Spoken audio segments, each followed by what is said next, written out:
আসানসোলে বাজার পরিদর্শনে পুরমন্ত্রী অগ্নিমিত্রা পাল। ছুটির দিনে রবিবারের সকালে আসানসোলে বাজার পরিদর্শনে অগ্নিমিত্রা পাল পুর আধিকারিকদের নিয়ে বাজার পরিদর্শন করলেন। রবিবার ছুটির দিনেও জনপরিষেবায় মন্ত্রী পুর আধিকারিকদের নিয়ে আসানসোল বাজার পরিদর্শনে গেলেন অগ্নিমিত্রা পাল।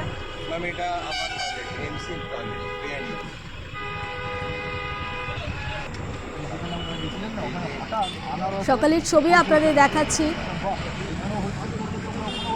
রবিবার ছুটির দিনে আসানসোলে বাজার পরিদর্শনে গেলেন পুরমন্ত্রী অগ্নিমিত্রা পাল। পুর আধিকারিকদের নিয়ে বাজার পরিদর্শন করলেন।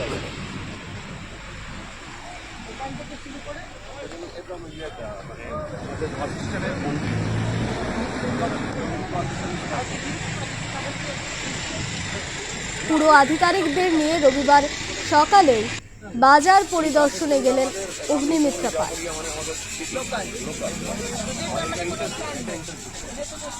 কি বলছেন পুরমন্ত্রী অগ্নিমিত্রা পাল, শোনাবো। আমরা লাস্ট এক মাস ধরেই একটা ফ্লাইওভার কালীপাহাড়ি থেকে রিভার সাইড দামোদরের সাথে ব্রিজ কানেক্টিং বাঁকুড়া আর আসানসোল, দামোদরকে ডেভেলপ করা, সেটা একটা রিভার ফ্রন্ট। আর এই হকারদের যারা অনেক দিনের পুরনো, নতুন কিন্তু নয়, যারা পুরনো, তাদেরকে কোথাও যদি রিলোকেট করা যায়, একটা নতুন টাউনশিপ বানিয়ে, সেটা আমরা ভাবছিলাম।